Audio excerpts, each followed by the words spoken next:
Good morning, good afternoon, good evening. This is RoyalTea. This is Alex V, the Unproblematic King. Denny the God, how you doing, bro? What's going on, bro? Hey, man, we're gonna have to. I want to make a petition, bro. Mm, I want to make a I'm here. petition for the state of California to lower down our rent when we're not gonna consistently have beautiful weather.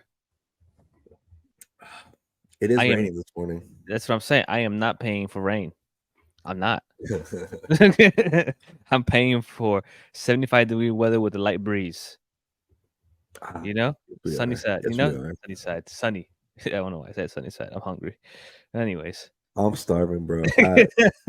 Dude, I'm telling you, dude. I'm not gonna lie to you, man. I think the wholesomeness and the how do I phrase it?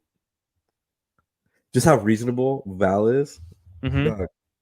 So last night or yesterday, I told her I was like, "Yo, I'm gonna, I want to excuse my voice. I'm fucking been battling a sickness the last couple days. Um, Mm-hmm. I have a theory. I just can't say it on the pod about what's Okay. going on with me.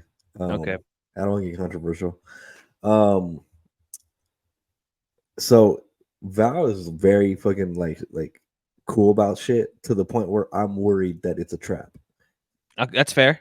I respect because that. I understand that I too. don't know if it's just my trauma, if I've just had experiences with people who I was dating, like women who I was dating that were like, yeah, you can do that, but I don't really mean it. Because like I told her, I was like, yo, like my whole plan is to go hang out with Edwin, grab a beer, and then watch the Grand Canyon game. What's up, baby? Yeah. Um, watch the game. And I said, if they don't have it at the bar, I'll probably just come home.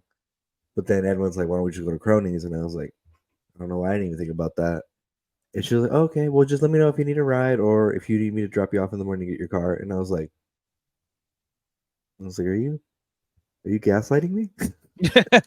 Ah, Yeah, yeah, yes, sir. that's why I get it because I'm just like, I'm gonna go grab beer with a friend of mine, and she's like, oh, okay, have fun,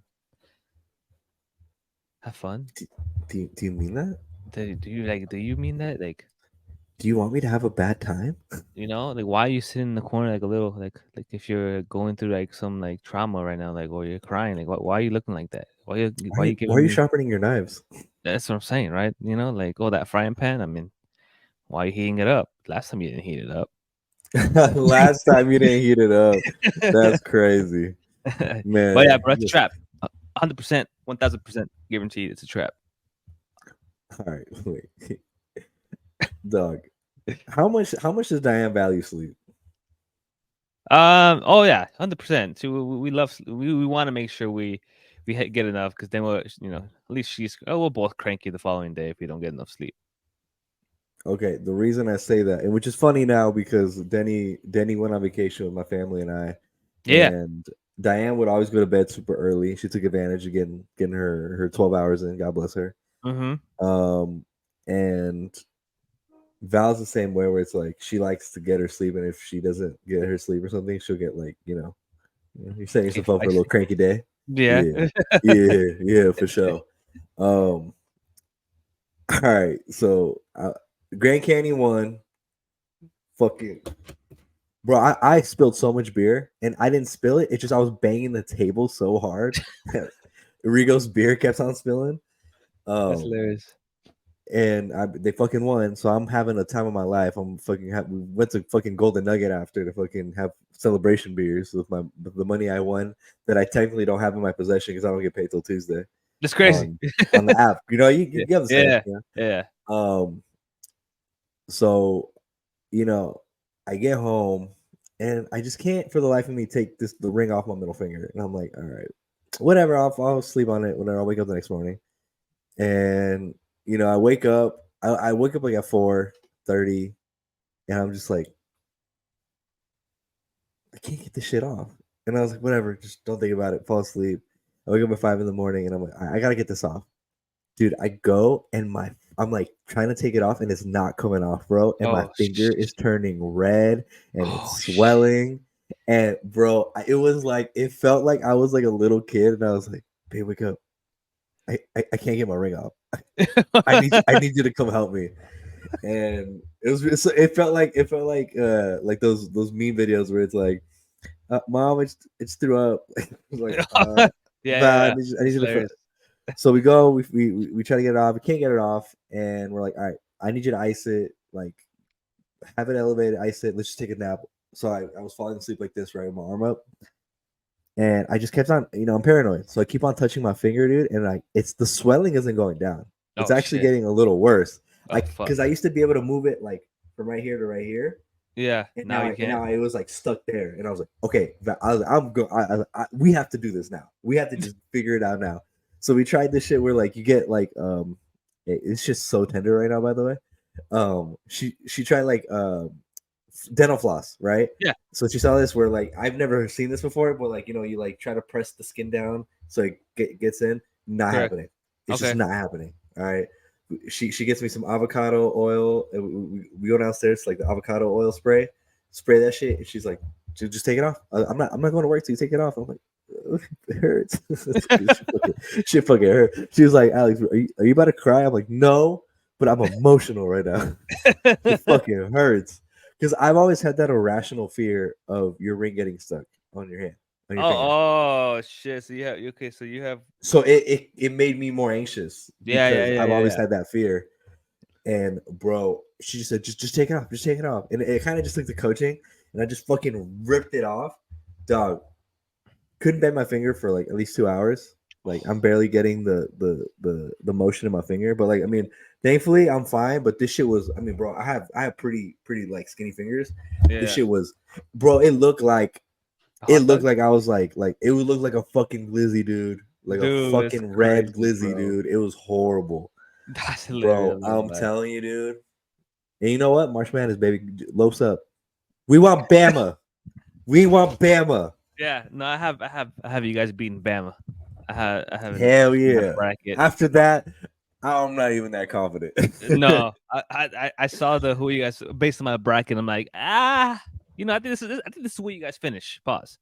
You know, All right, 'Cause- we're about to get into some sports talk, and I know people hate it because there's a demographic that does not fuck with that part of it. But of you're just gonna course. hold on because we're gonna get to some very traumatic conversations that I think y'all would appreciate, and I'm sure y'all are watching too.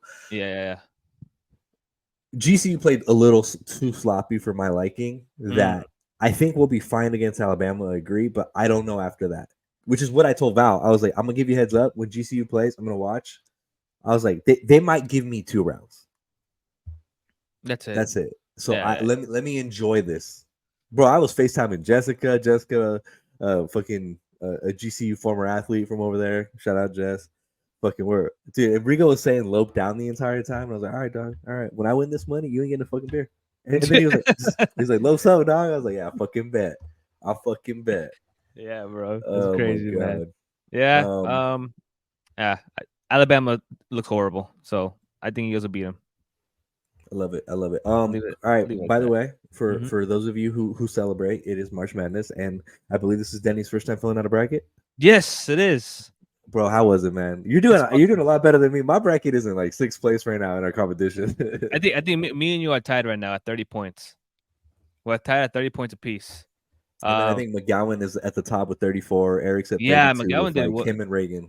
did pretty well. I think Well, me and McGowan. he's in the Illuminati because he's white. Yeah, bro. Me and McGowan have had similar upsets. But obviously, Dog, I whatever. was so on Duquesne's with you guys, but I pussied out last minute and I didn't pick it. I was reading about them and I was like, that's why I told you, like, I'm sorry we're going into a sport talk right now, but they like playing the long ball and whatever the fuck Decun, whatever the fuck it's called. They're very good in the backcourt. So that's all. You know what? I'll just put money on it. Denny put his money where his mouth is. He put it on the underdog. Yeah, I did, and I had a perfect meme. First of all, fuck New Mexico. I think I had them losing. Y'all looked amazing in this last entire month playing basketball. You played some of the best brand of basketball. And you show up to the tournament and you get sunned by the whitest Clemson team I've ever seen. But speaking of whitest, BYU, hey BYU, I get it. Add a little bit more color. A little Bro, spark. half of those dudes are insurance agents, bro. Like one of those dudes like 32 or something. That's crazy. No, I'm just kidding. He's like 26, but I feel like that's a little late for to be playing hoops. You know. Yeah, you see, I had Clemson. That's why I told you guys about the upsets. Like, I have Clemson winning. You did. You Yeah, did. No, I no. Hey, said you know that. what, Denny? I give you your credit, dude. You absolutely have been doing your fucking due diligence to make this Oh, money on bro, March I Madness. was I was sitting on company time in the bathroom, going through my bracket, reading everything about each team, and I was like, I'm gonna go here, I'm gonna go there. You know what, man? For the first time, I'm proud of myself. I'm proud of myself because March Madness. I never knew anything when it came to gambling and bracket. My first time doing it. So far, not too shabby, not too shabby. People are laughing at me for putting Tennessee winning, but you know what? We're gonna see. We are gonna see. Tennessee look good, even though they played a I shitty I team. actually I actually want to bet on Tennessee against. I'm gonna look at a live line for that one. I don't want to take 6.5. Oh man, I'm gonna tell you right now. Edwin was getting all surgical and shit, dude. Like the day of the tournament, right? He texts me. He's like, "Yo, hey, like I'm gonna just do some quick research and I'm gonna make a good parlay.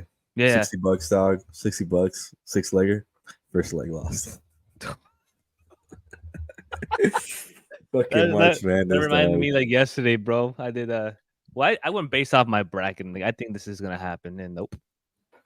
I Yeah. don't like doing the -6 and the points. I don't like doing that. I feel like the money line is a lot safer than the spread. Here's the thing: if we're talking college hoops, I feel like March Madness is so crazy. I don't. The spreads are hard to trust. Yeah, Um, maybe the but overs. that's how you make money. See the over. It's been tough to catch the overs because I feel like there's been a lot of bro. Did you see how I lost that under for Yep. Oregon? Whoever the fuck they played, Yeah, a they played. fucking last minute fucking full court buzzer beater to fucking go over. You fucking assholes. You pieces of shit. Uh, And then after that, they couldn't even make a three. So it's like, fuck you for making one at oh the end of the God, fucking first bro. half. Oh man, Which I'm game sorry. was it where it was just a horrible, like, it was going off people's ass and people's backs, and the ball was fucking going everywhere and nobody could handle the ball. I forgot what New game it was. Mexico. New No, Mexico. was it New Mexico? No, I was at work still. Bro, some dude on New Mexico. Listen, he sounds like a worse version of Patrick Mahomes. Oh God. And when he was mad about something, he grabbed the water bottle, put it Oh, under his that's the chair, guy. and squeezed it. Yeah, That's he funny. sounds like it's like you can't sound like that and then act like a Looney Tunes character. Like that's Yeah, crazy yeah. behavior to be It's doing. weenie. It's a weirdo weenie vibes. You know, it's all right though. You know what's funny too? Hmm. That dude from Oakland, which is not California, Oakland, by the way. I found that out too. Um, Oh, that dude from Oakland. okay. Yeah, I thought it was NorCal. I thought so too. I was like, oh shit. I Okay. was getting ready to like text the fam out there and be like, oh, y'all got one. Oh, but that dude, the guy that looks like a car salesman, hit fucking 10 threes or whatever. Yeah. He already got an NIL deal with TurboTax. I just saw it this morning. I fucking love this shit. He would have never had an opportunity to make money off sports, and now he got a taste of money from Holy shit, TurboTax. bro! Did you see that? I think it was on Thursday's games. Did you see that one kid that has a 96% free throw? Um, his percentage of making free throws is like 96%. I don't remember it off the top of my head. Bro, that's wild. Well, are you talking about for college? Or are you talking about for like For professional? college. For college. Because I feel like for college it's even more impressive because I feel like bro, free throws kill these kids, dude. Bro, fucking 96%. GCU's best player was hitting at a 50% clip yesterday. It's scary, dude. Bro. Dude, it's a guarantee he's gonna make every shot. It's almost at that rate, it's a guaranteed he's gonna make every fucking free throw. That's Oh my wild. god. I All hope right, Russell all wins. right. Anyways. Okay. All right, so real quick, I have Arizona winning the whole shebang. So who do you got winning the whole thing? Tennessee. Okay. All right. So those are our picks. Mm-hmm. March is already well underway by the time this Yeah. drops. Oh, by the way, to everybody, somebody did text me. He's like, "Did y'all break up? Like, no pod?" I'm like, "Just didn't work out this week to record. That's it." Yeah. I was gonna text you. Yes, because yesterday I went in. I woke up at 2 in the morning to go in at 4. Um, hour drive, which is the rough part. I was gonna text you say, hey, should I just post something on our Instagram saying that no pod this week, we'll be back, whatever, right? But work is work. I got distracted, and then I got off at 12, and I was like, all right, man, I'm gonna just try to go take a nap. And no, the little one took over, and I meant to post something too. yeah. I got distracted with work. See, so Yeah. we did not break up, man. Me, and then we can't see this on a pod. I forgot. Never mind. I don't even know what you're trying to say. Oh no, the text message that we shared this morning. No, you're not sharing that on there. You're editing this episode, by the way, so don't give yourself more trouble. All right, man. So March Madness well underway. Arizona, fucking Tennessee. Yep. So Who does your brother have? Auburn? No, I think he had Auburn. no. I think he had Auburn in his top 4. No. No, I think he had it winning. No. Oh, he had Auburn winning. Yeah. Oh, dude. I kid you not. Right? Let me see. Oh, yeah, he had Auburn. Oh, his bracket is fucked. It's so fucked. It's so fucked, bro. Oh man, I think Purdue loses this round too. By the way, I have Purdue losing against Gonzaga. I think I have them moving. I have them moving on. Okay, after how this about one. Utah State will cover? Okay, I'm just gonna tell you right now, they're gonna fucking cover. You know why? Why? Because Purdue's a fucking fraud, dude. You think so? Bro, I think Oakland might. No, NC State's actually too good. Gonzaga 3.5. I apologize to everybody listening. Oh my god, Seton Hall is down as a 1 seed. It's the NIT tournament, not the NCAA. Yeah, I saw that. Oh yeah, Grand Canyon's 5.5 point dogs. Let's go. Fucking Michigan. Fuck you, Michigan. Dog, Grand Canyon. Grand fucking Canyon. Let's fucking do it again. Yeah. Fucking. You in North Carolina, but good game with North Carolina when you guys make it to Sweet 16. Yeah, we fuck you. I can't believe Nevada lost Dayton, bro. Oh my god, bro. I hate it. I hate them so much. 20 the fucking 4 run, bro, or more than that actually. 23. Oh yeah, Utah State's 11.5 point dogs. That's free money, dude. Really? Just putting that out there. All right. We'll talk. All right. So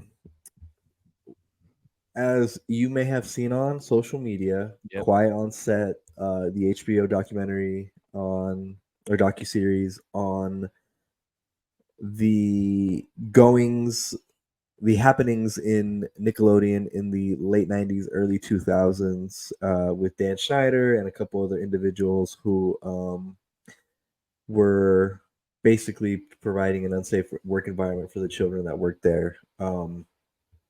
I first caught wind of it when I saw that Drake Bell was going to talk about something on there.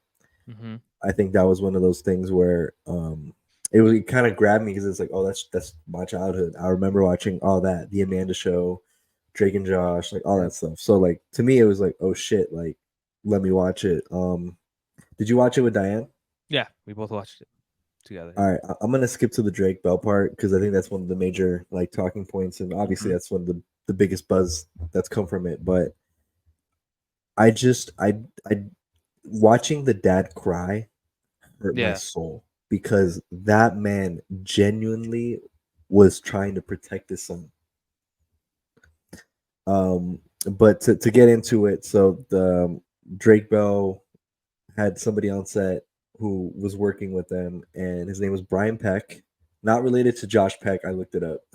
Okay. Because I was like, oh, he talks about hating his dad. Is this the dad? Like, yeah. And this guy, he'd been working on all the shows. He was very friendly with everybody. Nobody had any complaints about him, And he had offered being an acting coach to Drake, and Jake's father was like, oh, I want to keep supporting my son and help him elevate his career. So he allowed him to do it, but he would always be there. They would do it at his house, at Brian Peck's house, and he would Brian Peck, I guess, would start kind of rubbing his Drake's arm and kind of putting his hands going down. You know, like Yeah. really things that you don't want. You shouldn't be happening, regardless whether you're like at. There's no reason to be doing that. Yeah. True. Touchy feely stuff at work is not acceptable. And obviously, the father was getting in there and kind of stopping him in there. And I believe Brian Peck was talking to Drake's mom, which Drake's mom and dad weren't together at the time. And he kind of got in her head and kind of convinced her to get this Drake to have the dad stop being the manager. Mm-hmm. And ultimately, you know, Drake decided to push his dad out. And when the dad told the mom, "Hey, don't let Brian Peck be alone with our child. I have a really bad feeling about this guy. Like, don't trust him." And I'm not gonna lie to you, man. I was so mad when I heard that he said that to her, and the fact that she wasn't in the documentary Yep. tells me everything I need to know. Exactly. She feels ashamed It because does. not only did she, you know, she was like, you know, fuck my ex, my baby daddy, right? Because they did have a tumultuous relationship. It was clarified, and you could tell by some of the commentary. But the reason that she was having Brian Peck drive Drake home or to let him spend the night was because she didn't want to deal with the traffic. Yep. Look, man, I don't have children at the moment, but I I don't understand how you just that's why you don't show up for your kid. You know, I'm gonna just call it how it is. What a piece of shit mother, because she put herself above her kid. She put the fact that she's gonna be feeling a type of way because of traffic and not worry about protecting her child after being warned by her ex-husband. I wish she would have showed some type of emotion on the pod on the fucking documentary, just saying that she's sorry, you know. But her not being part of the documentary just tells me that she's still putting everything else above the situation. You know, She's I don't just get. so worried about herself. Even if she is, I mean, even if she's very like she's ashamed of herself, fucking tell the world, man. I mean, honestly, it's like right now you're showing us that you just don't give a shit what happened to your son. You know, Yeah. no comment, no comment at all, nothing. At least something. You could have been like, just gave a statement and they would have presented it on the fucking documentary, just like how they did it with Nickelodeon and other individuals. You know, something, bro. Like, and Bro, if Dan Schneider could comment for the documentary, the mom could have been there. Like, come exactly, on. bro. And that's why for me it's just like, dude, like, I'm sorry, but I'm giving her such a hard time, and I am saying that she's a It's piece of hard not shit. to. It's hard not It's to. just, dude, like, even people that don't have kids, I'm just like, they, I'm just seeing the comments, dude. I'm just like, they're ripping her apart, man, ripping her apart. And I'm glad that they are, and I'm glad that there's some type of light on that because everybody needs to be held accountable. Every single individual that was on that set that was allowing these behaviors to occur, they all need to be fucking crucified in a sense, bro. Did you watch the R. Kelly doc? The R. Kelly doc? No, I did not. Okay, so on Surviving R. Kelly, some of the parents were actually okay with R. Kelly doing like stuff with their kid, kind of almost pushing him because they were like, "That's our ticket, like that's our opportunity to do it to make it in showbiz." Like it was like no, like R. Kelly gets blamed, but so do some of those parents because there was complete disregard for the child's safety, and you're looking at gains for you and gains for your kid instead of the safe and sanctity of your child's like self and their mental health and everything. I mean, I, I'm watching this dude, and to kind of go back to like I think episode one, when they talked about Brandy, that was the girl that was on the show, and I think Jacob Handy, which, come on, bro, like that's like how do I'm trying not to be humorous, but it's like you can't be a pedophile and be named Jacob Handy. Yeah, I'm just gonna put that out there. I'm yeah. sorry, No, it's okay. It's okay. but You he know, was the one that was emailing the little Brandy chick and sent like a nude photo. yep. And the mom said when she saw it, she didn't want to call the Fuck police her. because she didn't want them to think she was a bad mother. What And the? I feel like there's like such a line between like self-preservation and then doing the right thing. And I feel like that that lack of reaction or that lack of wanting to like go to the authorities, like he could have kept on going for who knows how much longer. Like she could have stopped it before he got to maybe other kids, you know. You know, You ever thought about that? Like that domino effect of if you don't stand up and do something, someone like it's like that conversation of if there's a shooter and you try to take them down, they'll theoretically kill less people. You kind of heard that kind of thought process. yeah, of course, yeah, yeah. What were you saying? Um, you know, when she said that, I'm just like, first of all, can we normalize putting our child safeties above any feeling we have of what the possibility or the outcome will be if we speak up? Like, this is your child. This is an innocent child that cannot protect themselves. You know, she's actually on a documentary, which okay, she spoke up and told her piece, right? All right, she at least Yeah, did that. she owned But it. still, bro, I'm just like, w- where where's the fine line? How far do these pedophiles need to go in order for these parents to act? You know, Yeah, like bro, like me and Diane kept looking at each other. We were just saying like how the fuck do they just allow that? Like, dude, like even Drake's dad, he could have taken an extra step. I get it.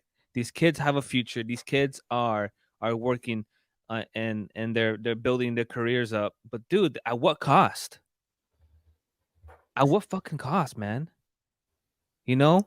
I feel like it was one of those eye-opening things that kind of makes you realize like if you got a bad gut feeling about it, you gotta pursue Gotta it. speak up, You bro. can't just leave it as is. Like it's just it's rough, man. I'm telling you, it was a rough watch. Like It was a rough watch, bro. Because look, these guys are a little bit older than us, right? A little bit, couple years. yeah, You can tell they're still traumatized. And for anybody who is watching this, who watch documentaries, listening to our podcast, these type of incidents are long term for individuals who deal with it. And if you don't speak up, you'll see how it affects years from now. yeah, You know, Drake's going through it. You can tell there's a sadness to his eyes. There's an yeah, absolute sadness to that man's eyes, and it's hurtful to see, bro. Because it's just like fuck, like um, it doesn't all happen in it happens in the Hollywood world, but also happens outside of that. So I'm hoping all of this is an eye opening, like how you stated. Speak the fuck up. Put these guys fucking away, man. The fact that how many pedophiles did these fuckers have on set? 3 or 4? three that were well. I gotta feel like I feel like with how it was, there's got to be more that maybe just weren't caught, Yeah, which is a horrible absolutely. thing to think. It is a horrible thing to think, but damn, bro. 3, bro. 3, man. And it's just like, dude, have you gotten this far where they went to court and they finalized it or no? For Brian Peck, Yeah. yeah, and the fact that he got work after that, 16 months? 60 months, and he got work after that. You know, actually, here, let me just go back. So, do you remember when like when Drake was telling his side of it? He was like, kind of saying that like he didn't say the words. Yeah. I feel like it's that mental hurdle of like not wanting to relive your trauma again. Yep. But when he said he woke up and Brian was, from what I understood, was giving him head, Mm-hmm. and then he kind of played off like whatever, and then later he just kind of kept on doing more. Like I saw there was like a foreign object in basically being put in him, uh, physical. Like I'm the fact that when they asked Drake, "What can you elaborate?" and he said, "Just think of the worst things that you could do to someone," and it's like that. Yeah, that's awful, man. And I just remember thinking about like him on Drake and Josh, and we would have never guessed it. Dude, they all these actors, they looked happy. They gave us the greatest poker face anybody is able to accomplish. It's so sad, bro. Like how this is an eye opener to any situation of how people can give you a poker face and show you how happy they are, but deep inside they're hurting. This is why it's important to check on your friends, important to check on your relatives, because you just never know what they're going through, man. It's just Yeah, oh, what a shitty world we live in, bro. I hope all those motherfuckers just burn, man. dude. And you know what, dude? So like when we got to that part of 16 months, then he was out. It reminded me of, and this I don't know if you've heard me tell this story before, but it always stuck in my mind because there was a vice principal by the name. His last name was Gallegos. I don't remember his first name. I didn't really talk to him ever, but the one interaction he had with me, it was me and a buddy, and we're walking with two girls, right? Just walking to class, and I remember him saying like, "Oh, like what are you girls doing with these two low lives, like Oh deadbeats, wow.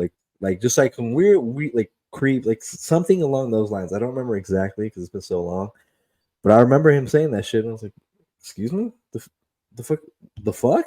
Yeah. My, now, like, let's say if we were like cool or something, and that was like an insider joke or whatever, fine. But I feel like as a principal, and we're just minding our business, like we didn't brush him off or do anything. Like, you know what I mean? Like, there's no Yeah. reason to be called that, right?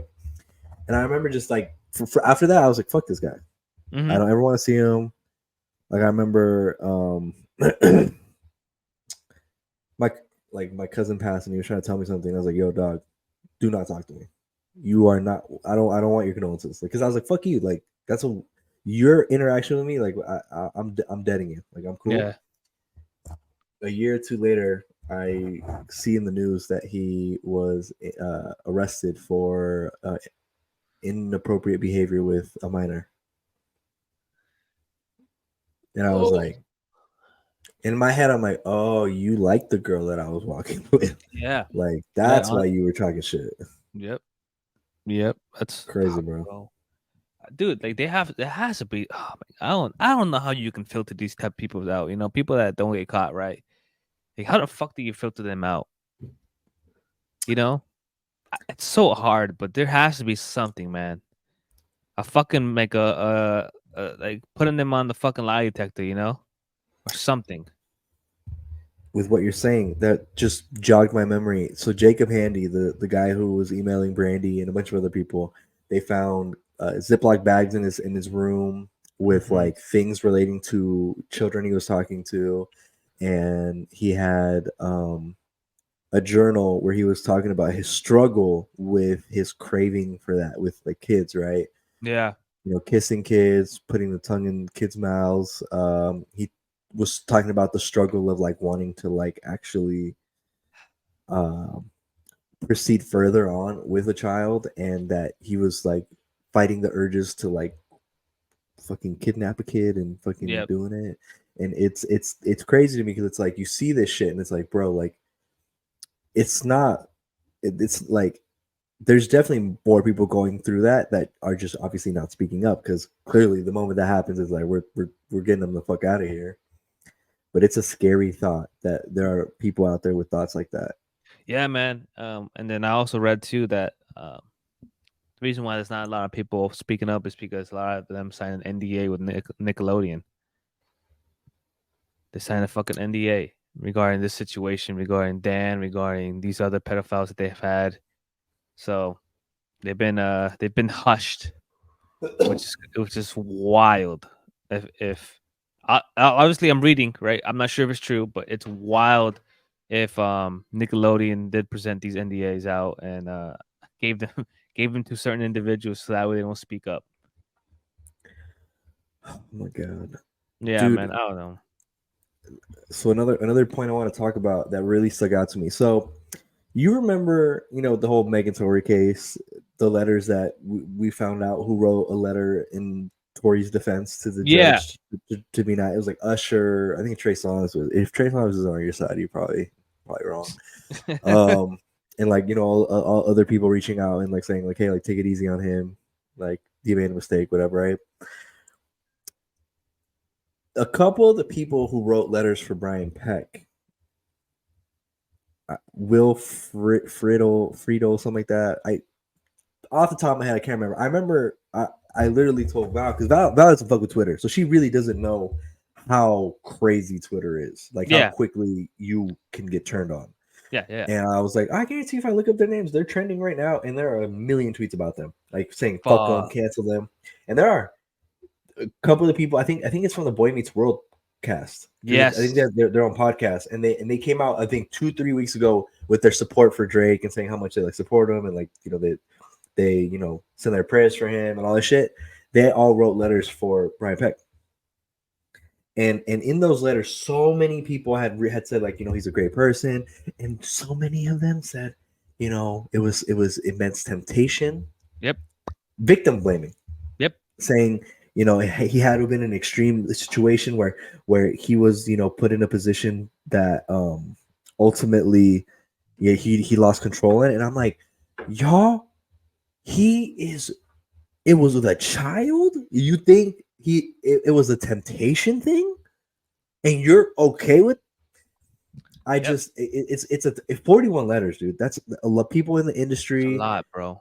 And Drake walking into the courtroom and seeing his support section was full of people. That to me was like, holy shit, dude. Like That's that's it's why people don't speak up, bro. Because you speak up, and it's like, all right, but Hollywood has his back right now. yeah, absolutely. He worked Hollywood on to the Sweet world. Life and Zach and Cody after. Yep. It's fucking. I'm telling you, bro. Like I fucking googled where's Ryan Peck right now because I knew there was gonna be articles stating, but they can't say anything because they don't want to be a part of it if something happens.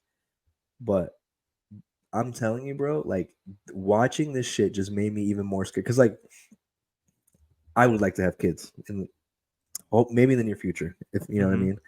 And just the thought of all this happening, like it reminded me of I don't know how your mom was growing up, but I remember my parents didn't want me to hang out with certain kids or they didn't want me to spend the night. And it just makes me just like it's like I hate that I gave my parents grief over it. I Yeah. get it. I get why they were so against it. There's el dicho like that moms would say to like their daughters like, hey, like um the brother and the dad are gonna be there. You no nunca sabe, and it's like you could say like, oh yeah, like you know, like oh they're cool, but it's like dude. I mean, I'm sure everybody thought Brian Peck was cool. He was a nice guy on set. He was very sweet to everybody. Like everybody had great things to say Yeah. about him before they knew the truth, right? And it's a scary thought, man. And like you who have two kids, dude, I gotta think that shit hit fucking close to home of like just the fear of like the unknown with your children, like in the fucking world. Yeah, man. I mean, unfortunately, you can't always be scared of the real world, right? But yeah, I'm very precautious of everything. It's because you just never know, bro. Like it's just you gotta trust your intuition with certain things. So, Yeah. oh, it's fucking unfortunate, bro. But yeah, fucking Peck, bro, got 41 letters. The fact that they said temptation. What do you think these kids are doing at that age? Seducing? You think kids are I, seducing at that age, bro? that I'm telling you, dude, that the phrasing of that. I want to look back and rewatch that part and see who said that shit because I want to, bro. I feel like the only way you hold people accountable is like putting that the shit they did in their face. And I know I've said before that like you shouldn't have your old tweets from like 10 years ago be used against you, but like that's a huge difference between saying like like saying some fucked up shit and Yeah. fucking saying some inappropriate joke. Yeah. You know what I'm saying? Absolutely. Yeah, I agree with that. And then let's not forget how Peck had those letters with that serial killer that killed young kids. Dude, Young oh my boys. god, I'm so glad you brought that up, bro. He was a pen pal with a serial killer who went after boys, Young young men, boys, man. young men and boys. He was a fucking clown, and your friend John Wayne Gacy, dog. Bro, I was looking at that like, wait a minute, that painting looks so familiar because I've gone to the Museum of Death in Yeah. LA. If Oh y'all yeah, never done it, have you been there? I have been there. Okay, look, I know it's a weird thing to say, but it's a quick date. It's like go in there and just look at shit. It's fucking Yeah, sick. it is sick in You're both ways. fascinated by it. You're fascinated by it because of just like the psychology of understanding a killer Yeah, or like yeah. seeing certain things. But like, Mm-hmm. fuck, man, I that shit is insane to me. It is. Like Oh, exchanging and he had all the letters on his nightstand by his fucking bed. You know what I keep by my bed? Roman necklace.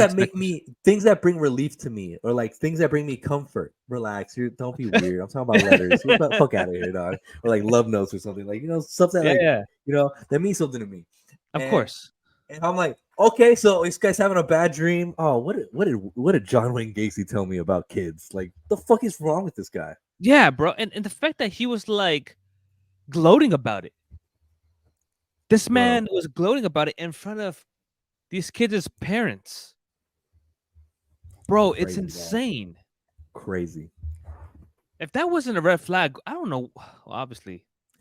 Hindsight's 2020, and it's kind of like, it's almost like we talk about this a lot, but like in relationships where it's like when you look back and you're like, oh, I should have known I wasn't gonna be happy like long term here. Like, Yeah. hindsight's 2020. You give people the benefit of the doubt, and sometimes it don't work out that way. It's fucked up, Denny. It's so fucked up, but fuck, man. It's just, oh my god, this whole thing was so crazy to me, and I feel like there's been a couple backlash moments here that I was actually really surprised about. Yeah. One was from the mother of Michael Massey. Now, Michael Massey was one of the actors on Zoe 101, Mm-hmm. and she came out and said this. She said, Michael Massey's mom came out and said, Dan Schneider's awesome and calls for people to blame the parents. And Chris came out and said, my story will be told from me, not from a parent, a friend, a coworker, me, and only me. So please stop messaging me about what my mom said, respectfully. And I feel like what like if I'm trying to compartmentalize what she's saying, I feel like she's saying like, it's your as a parent, it's your job to keep your kids safe. But in that same breath, there are things that happen, and you should be sensitive about it. You should understand that even when you're trying to protect your kid at the most, like shit like this could happen, and it's unfortunate. But to come out and say that, I just think it's like it's classless. I just think it's just not a good look, and Yeah. I just feel like read the fucking room. Yeah, yeah. It definitely gave me the vibe of like, oh, she signed the NDA. You know? She really went out her way to like defend Dan. I'm just like, when all this came out when there's alleged leaks of Nickelodeon giving out NDAs to make sure nobody spoke about the situation, right? But then when her son came out and spoke a little bit more about it, and I was like, okay, maybe they didn't, But at the end of the day, like, yeah, read the room, understand. So I get it. You want to crucify these parents? I'm all for it. But the way you're going about it is just it's wrong. It's incorrect. I'm telling you, watching Drake's dad, and look, some people are gonna say maybe they'll say it's a show or whatever. I that was real tears to me. That was real Yeah. pain. That shit hit me in my soul. Mm-hmm. So, read the room. I'm not gonna lie to you. What makes me laugh about this is so the people from Neds Declassified. I'm gonna play this clip. This is from TikTok. It's from a live, right? And I'm gonna play it, and we'll react to it after. Speak about that. Get back in your hole, Daniel, and give me your holes. Sorry, we shouldn't joke about this. We really should. You just found out that one of your partners in crime, one of your co-stars, Drake Bell, got sexually assaulted and raped, and now all you can do is try to make jokes and talk about, man, I'm sorry, that's not funny. That's not funny. So why the fuck you said the joke then? If this is the way to get their podcast canceled, fine. Let's just call it a day and get these motherfuckers off the internet. Make them go back to obscurity. I love Neds Declassified. I was one of my favorite shows as a kid. Same. But every single time these three mofos come on my screen, bro, their vibes are just so cringy and stupid. And it's like they are trying way too hard. Like way too hard. I mean, not even that. Like every time they get on their podcast, they just be talking about things that I gave no consent on. Like no consent. Why is there even a podcast about the show? There should have only been a 5-episode minimum, and that's it. That should have been it. But you continue to do this because you're mad that you didn't get a revival show. And if you thought you was gonna get a revival show, think again, this shit ain't happening. You know how Nickelodeon is trying to make sure they ain't doing nothing wrong. They ain't gonna give you the shit after this. You know what? Just to spite y'all, they should reboot Ned's Declassified School Survival Guide, and they should cut you guys off from the show just to spite y'all and all y'all dumbassery. And the thing with me on this too is they're talking about like, oh, this should never happen on our set. Yeah. I'll tell you this, Denny. That chick brags about giving head to everybody over there. In between cuts. Yep. That shit shouldn't be happening around the set. No. It shouldn't be happening around the set. They're under the age, bro. They're under 18, man. That's what I'm talking about. I feel like it's consenting teens, right? But it's like you're at work, you're on set, it's inappropriate. Like it's like they talk about it, but they're also it's being perpetuated on their set too. Because if she gave head to everybody, because that's what she said, she basically or that's what it was the phrased as that she hooked up with everybody. Like we said, we played it on here. We talked about it. It was a fucking moment. I mean, shit was happening on your set too, and people always try to clean shit up, but just keep an open mind. With that being said, because I heard the beginning of it, I didn't hear the whole thing, so I wanted to hear it freshly with you. Okay. But for context, he's saying that he didn't know about the Drake part until after. But that doesn't make sense based on his comments. But I digress. I'm gonna play this. Come to the network and stuff. This was at that time. On. Yeah. This was at that time. Like, I don't know how to process like most of this. Like, I have to say, when I saw our little fucking TikTok clip and that Drake had retweeted it, I was just watching his interview. And someone sent me that he had retweeted it, and then I saw the clip, and like, I just I put out a fucking apology immediately. I felt like a piece of shit. Like, I know it looks like I'm laughing at this, and I fucking wasn't, but I know what it looks like, and that Drake saw it. I never like. That I just felt so fucking awful. And Drake saw that in that context, and us, man. Him going through this investigation, and then a court case where Brian Peck had a room full of people backing his character, 41 letters backing his character, advising the judge for probation that the guy feels guilt. And I would guess most of the people writing those letters weren't given the details. Couldn't have. They were coerced as well. I'm sure they were told, because this is a case involving a minor, they're not going to be given the real details. I think the fact that the case involves a minor should have been all you needed to know. What the fuck? What do you think happened, bro? They fucking playing patty cake? What like the fuck? This is where I know that they're dancing to try to protect their friends. Yeah. You know, they were told that it happened with an underage minor dog. You work with minors. You don't think that that's a humongous fucking red flag? Yeah, easily. It makes no fucking sense to me, dude. How fucking gullible are we? You know, So fucking tone deaf. you already know anything involving an underage individual. That person did something wicked. Yeah, Simple as that. absolutely, dude. Fuck, man. You know what? Fuck Ned. Fuck that cast. I hope the podcast goes to shit. I hope they never get any spotlight ever fucking again. I think their podcast is though, because the only time that they trend is when they talk about they used to fucking stuff. Like, I don't know what about their podcast. Like, all the times that their podcast trends is when like they talk about like the controversial shit about that show, but there's nothing else to that show though. Yeah, I've never listened to it, I haven't either. and I fuck with Neds Declassified. That was one of my favorite shows when I was growing up. Yeah, I mean, there's not really else that I want to know other than all the fucking details that they give out of being passed around and shit. Like, it's cool to hear stuff from like, oh, like I wonder what's going on, but like if that's all you're gonna give us, Yeah, is that y'all fucked each other, it's like we could have guessed that. Like, yeah, that was going everywhere in TikTok, and it was kind of hard to like not like like, all right, okay, this is the third time it's gone on my TikTok. Let me see what's going on with this, right? So, yeah, that was the only time I really seen Ned's podcast going around, but yeah. Anyway, so, Dan Schneider did an interview with Mhm. the dude from iCarly, the guy who had the donuts on the stick, and the guy who, Oh, you know what I really? mean? Yeah. Yeah, he's the one that does the interview.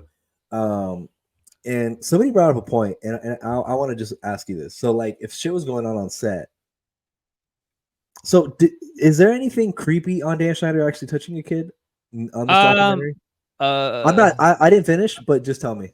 There's nothing. I don't think I remember seeing anything at the end of the documentary, but there's been shit going on. Like, people been digging up about Amanda Bynes, some tweets that she put out there years ago. Potentially Dan having inappropriate relationships with Amanda and making her body go through certain things that she shouldn't be going through at the age of 13, which might been the cause why she's all fucked up. And the doctor that did the procedure or whatever shouldn't have, because she's 13. Yeah. Okay, you need to dig into that and send it to me, and we'll talk about it next week. Yeah. So we can, because by the way, I'm seeing a lot of people saying why didn't Amanda Bynes, why didn't Victoria Justice, why didn't Ariana Grande come out and say something? NDAs. That's all I gotta say. NDA. I mean, I'm sure that plays a part in it, but I think also because Amanda Bynes is outside of that, because they asked her to be on it and she turned it down. I feel like for some of them, especially the ones that went through like the ringer, like what we're assuming Amanda Bynes went, sometimes you don't want to relive it. You don't want to talk about it publicly. Like, you don't want to put it out on Jump Street. Like, think about it on the psychology side of it for Drake. He couldn't even say it. Yeah. And for him to come out in an interview and be vulnerable, and obviously, you get Ned trying to be funny, and you get all these other people trying to minimize what it is. It's a fucking daunting thing to do, and it's just not easy for some people with what they've experienced. So I feel like NDA could play a huge part of it. I agree with you. I 100% believe there's NDAs out there, but I also think that for the ones that aren't covered by an NDA, I feel like it's just you don't want to talk about it. You don't want to make it bigger than it is. It's been minimized in your head to this much, and if you talk about it, it'll be a bigger thing in your head. Yeah, yeah, I know what you mean. Definitely, it's a fucked up thought, because I feel like Amanda Bynes, like she's about to become an esthetician. I read. Yeah. She's about, so like good for her. I hope she continues to do stuff that fulfills her life and makes her happy. If she ever wants to come out and say it, I think all of us would be interested in hearing it. But I understand if she doesn't want to talk about it, because this guy right here. In some of the I don't want to bully somebody because the whole Gypsy Rose thing, but like in some of the photos, he looks like a pimple. The whole photos, I'm just whatever. So Dan Schneider's being interviewed by the dude, right? That's on the show. The smoothie guy. Yeah. Bro, so from the beginning of the show, it just felt like it was a horrible place to work at. I didn't know, like, it didn't say anything about the kid stuff, right? Because I thought Dan Schneider was doing kid shit, which, like you said, with the Amanda Bynes thing. This is what the conversation was like about the workplace. Watching the content yesterday, it was disturbing. It was wrong. It was wrong that I ever put anybody in that position. It was the wrong thing to do. I'd never do it today. I'm embarrassed that I did it then. I apologize to anybody that I ever put in that situation. And even additionally, I apologize to the people who were walking around Video Village or wherever they happened, because there were lots of people there who witnessed it who also may have felt uncomfortable. So I owe them an apology as well. Yeah. Dan, talk to me about the writer's room. From what I saw, not cool. No. And I don't mean to cut you off, but if I can cut right to the chase, let me just say, no writer should ever feel uncomfortable in any writer's room, ever, period, the end, no excuses. Most TV writers, comedy writers have been in writers' rooms, and they are aware that a lot of times there are inappropriate jokes made and inappropriate topics come up. But the fact that I participated in that, especially when I was leading the room, it embarrasses me. I shouldn't have done it. And I can tell you why it hurts really bad for me. I remember very clearly my early experiences, my first experiences in the entertainment business. I was green, I was scared, I was excited. It meant the world to me that I was getting those opportunities. And I went in and I got lucky because they were great. My first couple of experiences were fantastic. And the fact that I didn't pay that forward to every employee that walked through my door, it hurts my heart, because I should have. And I wish I could go back and fix that. In the writer's room, there's no doubt that sometimes those jokes went beyond the pale, and I said things that went too far, or made practical jokes that went too far, and that was wrong. And that was because, you know, I was an inexperienced producer. I was immature. Wouldn't happen today, but I'm just really sorry it happened. Yeah. Now, we know you've had a lot of success over 2 decades. Thousands of people have worked with you, for you. Okay. Let's speak directly to the people who did not have a good experience with you. Okay. I would like to speak to those people, because I hate that anybody worked for me and didn't have a good time. You know me. You've been on my sets. Look, I've had some employees that have worked for me for 10 years, some more than 20 years, who would work with me again. But not everybody. There's still a significant number that didn't have a great time working for me. So my batting average isn't nearly high enough in that area. And the way they wouldn't get the best of me is that I would let the pressure of doing 40 or even more episodes per year, I would let that pressure get to me, which a good boss should never, ever do. Was there specific things that you were doing? Sure. I would snap at people sometimes. I would be snarky when I could have given them a nicer answer. I would not give people the time that they needed. I would be in too big a hurry to get on to the next thing I had to do. And watching that show, it made me, there were so many times I wanted to pick up a phone and call some of those people and say, I'm so sorry, and let's talk about it. And I wish you'd had a better time, and I wish I could have shown you a better experience. Yeah. Now, you've written hundreds of episodes. Thousands of jokes have been told. Yeah. But currently where we are, some people think that some of those jokes are inappropriate for children. What do you think of that? All these jokes that you're speaking of, that the show covered over the past 2 nights, every one of those jokes was written for a kid audience, because kids thought they were funny and only funny. Okay.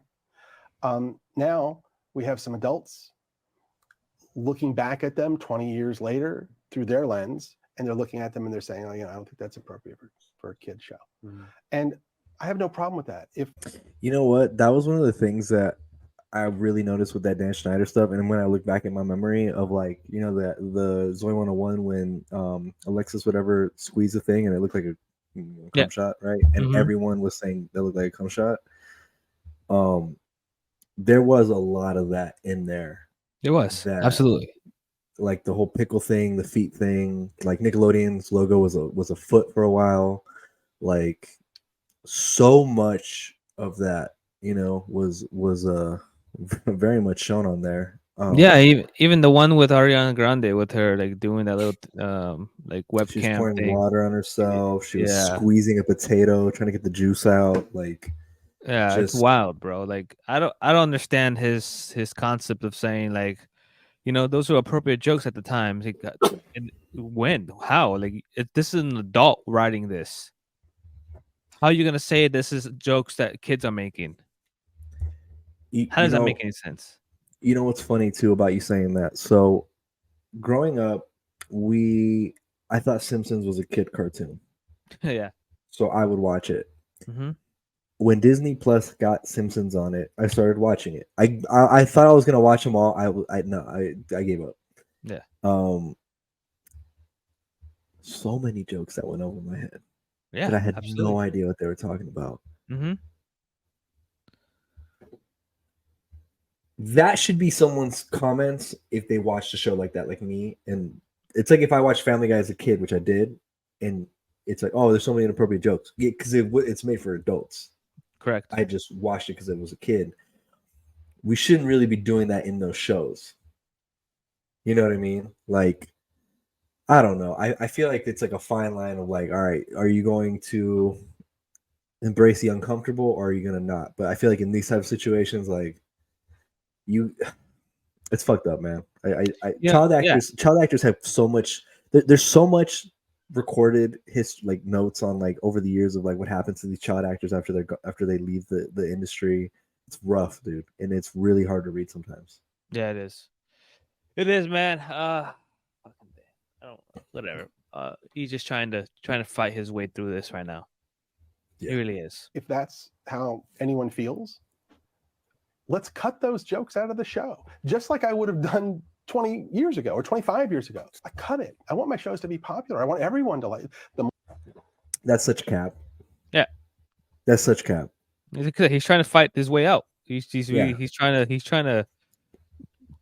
to bend over, just like he told that female writer, bend over, pretend like you're getting, fucked in the ass. Fucked in the ass while you're saying this. That's crazy. Can you believe that, bro? Bro, you know what, dude? that? I'm so glad you're like making me think, remember these because these are moments that were like, what the fuck? Yeah, that's wild, Fucking man. And she didn't want to talk about Fucking it because how much trauma that caused her. And bro, like, even if Dan didn't really have hands on with these pedophiles, right? He still is part of that world. Yeah. You know? And for him to be running the place and allowing shit like that, he should be crucified. But you know what? Let's keep playing this. Yeah, man. The more people who like the shows, the happier I am. Yeah. So if there's anything in a show that needs to be cut because it's upsetting somebody, let's cut it. So I think it's big for you to say with your work, if it's viewed as that today, you don't have a problem. Cut it. Cut it. I mean, that's a solution. The last thing I want to ever do is put any content in a show that's going to upset my audience and make them want to turn off the TV. Why would I ever want to do that? That makes sense. I want to give you an opportunity to kind of elaborate on something. Okay. The thought process from the series is you had the power to just write a joke and no matter what, it's going on TV. You just had that type of power. Is that true? The notion that I had the power to just produce whatever I wanted and have it air is completely false. Okay. There were many, many levels of scrutiny. Okay. We had executives in LA. We had executives in New York. So two coasts. Okay. Of approval. Coasts. Yes. And by the way, approval at every stage, really. Okay. And I'm talking about wardrobe. I'm talking about makeup, sound, sets, dialogue. All right. It's just, I'm not gonna lie to you, man. It just sounds like he's dancing. He is dancing, bro. And He's you know what dancing. pisses me off, man? That this is somebody that's interviewing Dan Snyder that's known him from years. Put somebody who's from CNN, who's from one of these fucking news. Bro, put Candace Owens in front of him. Yes. If someone's gonna give him hell, it's Candace Owens, dude. Please. She would absolutely have a field day with this dude. Absolutely, bro. Ask him the hard questions. Ask him those specific things that he said and have him answer why he said that. Ask him if he's a sexist. Ask him those questions that we all want to know. This is just some bullshit ass interview. Because I feel like I would ask him, like, okay, so elaborate. You said you never wanted anybody to feel inappropriate in your writer's room. So with that being said, where in, hey, pretend like you're getting bent over and you're moaning while you pitch this idea. Like, how about that ever perpetuates a safe work environment? See, it's a safe interview because that's a guy. clearly, Correct. because he's like, you've been on my set, you know what I'm talking about. And for all we know, he cleaned it up by then. But the Yeah. problem is, it was back in the 90s in all that room, which I always thought all that was fucking sick. Yeah, Which I think they're trying to reboot it. Oh God. Oh God. Well, here's the I don't mind it rebooting it. It's just like, y'all gotta, bro. My finger is in pain. Oh shit. Dog, this shit right here, dude, it's swollen right here. Yeah, Like, you right gotta here. you gotta I'm ice trying. that I'm shit. trying not to flip you off. Yeah, I'm trying not to flip you off. But Ice fuck, that shit. dude. Put it in a cup of ice. Yeah. Let the swelling go down and take some Let me get ibuprofen or something. my expensive watch on it. Just kidding. Not this watch. The other one. But you know what, man? That and then ask him, what were you doing in the jacuzzi with Amanda Bynes? You know, bro. You know what's funny, dude? Is like it's so crazy how they put themselves on the show like that. Like Dan Schneider was in there and the jacuzzi with her. I mean, he was fully clothed, which is even more funny. Yeah, I thought that was hilarious as a kid. I was like, haha, executives in there with all his clothes. honestly, me and Diane talked about that, and I'm like, wow, that's funny, right? But now, like, what the fuck? You know? Yeah, it's just interesting looking back at certain things. But I mean, it's like Ren and Stimpy. Remember how inappropriate that show was? Was that a kid show? I don't even Which remember if one? that was a kid show. Ren and Which one? Stimpy. I don't think. Which one's that one? Oh my God! I don't remember. I the might be name. putting you on to that because. Are you ready for this? This is mad inappropriate, by the way. Let's see. I don't remember if this was a kid show or not. I'll let you know. No, this was very inappropriate. Oh, this was a kid show. Oh, so you remember it? Yeah. This is a kid show. Okay, so look at the scene, right? Joy.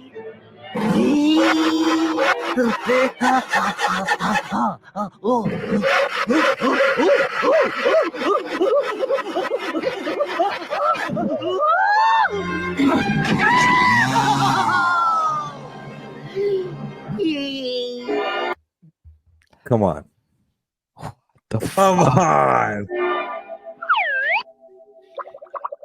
Come on, dog. Bro, why? That's wild. Come on. That's wild, bro. I can't believe that played after. Wow. I don't remember that part, but wow. Yeah, that was a good show. That was on Cartoon Network, right? Yeah.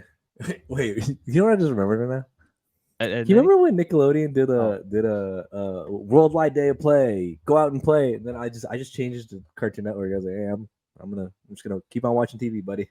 Yeah. You're not gonna ruin this for me, buddy. But honestly, dude, like I'm sure that more and more is gonna come out about Dan Schneider, and more people are gonna come out and say things. It just takes one person to say something, just like Cassie to Diddy. Yep. Absolutely. Yeah, man. Honestly, dude, like, fuck everybody who perpetuates a horrible environment for children. If you work on a set, it's your job to make sure everyone feels safe, including the children, including women.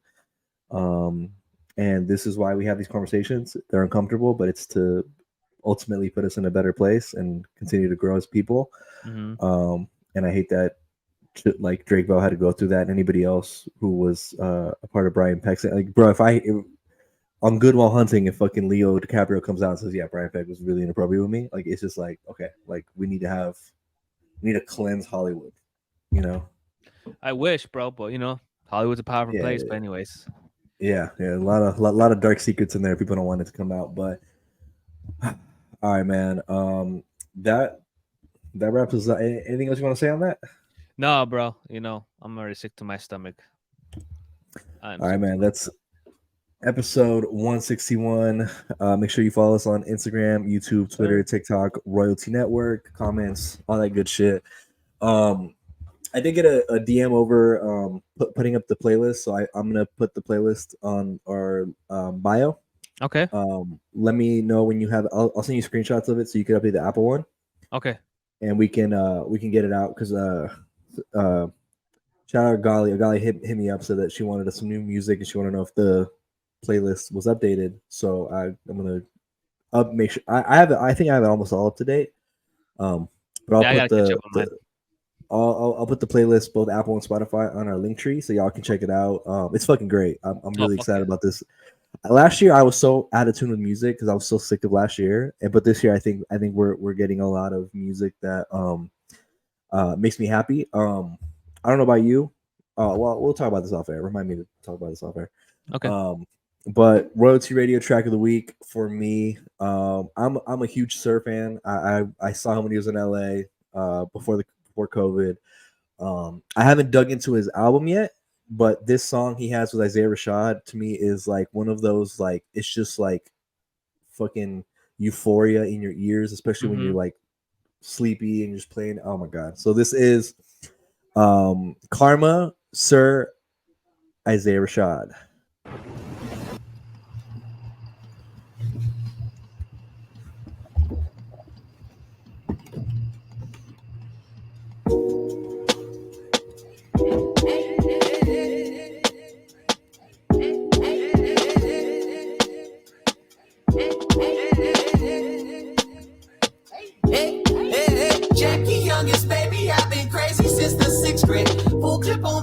Too official for your mixtape.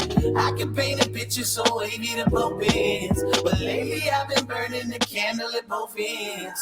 I remember a time when we would enjoy the breeze, wasn't so concerned with whether the weather was getting better. One day I was surprised to discover all eyes on me. I don't think I'ma get used to this attention, no, not ever. Never been too shy for the limelight, but I never really cared much. Always knew what direction to fly right, but I never really cared much. Oh, I need to stop treating hoes like I need them. I'm too busy making promises when I can't keep them. It's time I slow this lack down to 100. I keep making the same mistake when I should be learning from it. Oh, karma coming and it's probably gonna be bad for me. Nothing I can do is gonna be what it has to be. Wish I never bought the game my uncle sold me. It's a little too late to say the old me. Oh. Karma coming, karma coming, karma coming, hey. Karma coming, karma coming, karma coming, hey. Karma coming, karma coming, karma coming, hey. Young Chevrolet shot, your laughing ain't hard, but the devil ain't far. Yeah, got a hoe with no jaw. Yeah, wanna fuck my car. Yeah, hey, where your heart, man? If you suppress enough, the decimals can make you special. If you press enough, the extra ones can make you stress it. That was Karma, Sir Isaiah Rashad. Man, they just be floating on that song, man. I love the song. Yeah, bro, that's a good song. Not gonna lie. Those two, I think they've had songs in the past, and I think they're pretty good, pretty damn good. They both float on the beat, bro. It's beautiful. Yeah. It's fucking beautiful, and the storytelling in the music video, I love it. Yeah, dude, music video is dope. I can't wait to listen to the album. I've been waiting on new music. I've been waiting on new music. And it's recently in the past 2 months. I know Sir came out with a song or two. I wasn't too big on it. This was one of the ones that came out. Yeah, so with this being out, I'm excited now. So hopefully it's one of the best that we have recently. So we'll see. But anyway, for my RoyalTea Radio Track of the Week, I am throwing it way back. Pause, not like Alex. Come on. Back to my high school, middle school years of Chicano rap. This is Little Cuete, Real Love.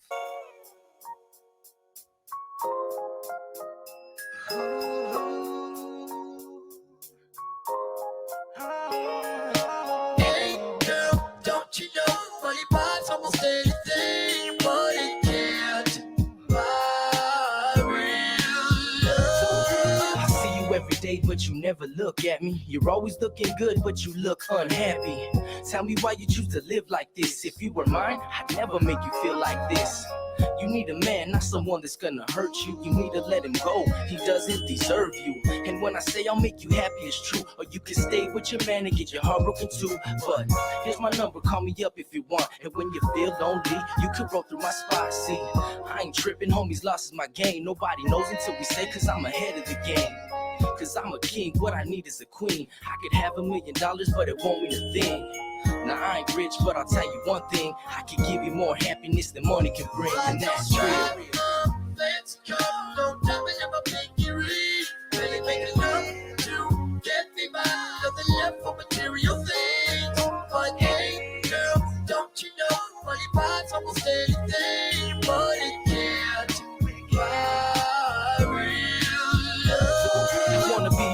20, you could be mine too. Cause baby, I'm going crazy when I think about you.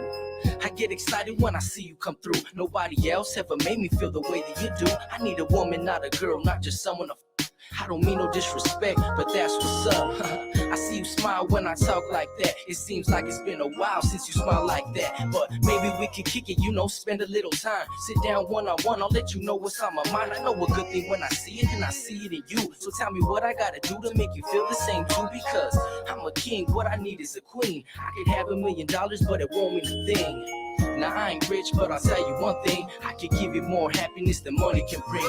And that was Little Cuete, Real Love. Fucking throwback, dog. Dude, low key, bro. Like, I've been wanting to play one of these songs on our RoyalTea Radio Track of the week, and you know what? This is gonna be it, bro. Maybe because it's raining. I don't know, but this shit just reminds me of like MB Ryder days. Oh hell yeah, all that bro. shit, dog. Oh my god, bro. You know what's crazy? Magic. I look back and I'm like, dog. I remember like people were like putting this on their MySpace, like. Dude, dedicating it to their man and shit, man, or the girl, Yeah, like all that shit. That shit was fun. Yeah, man. Honestly, man, it was a good time being that age and with this music. It's called great time. But anyway, yeah. All right, bro. I didn't do this in the beginning because we got right into it. But shout out to my first time listeners, last time listeners, those listen to the show, love those listen to the show. Hey, we appreciate every single one of y'all. I just got Well, yeah, man. Final thoughts. I mean, I'm pretty sure we're probably gonna be in the same boat, but you want to start us off? Yeah, man. I know. It's kind of it's difficult to really voice yourself, especially when you've gone through so much. But you know what? Talk to somebody, anybody, therapist, somebody. Get over that hump of attempting to speak about what trauma you've dealt with. Maybe getting over that hump can allow you to eventually speak up and really tell your truth to somebody who really cares for you, so anything that you can do to help yourself out, please do it. You're not alone. Just I hope you know that there's always going to be somebody there for you. So do as much as you can, do your best. I know it's hard, but we know you can do it.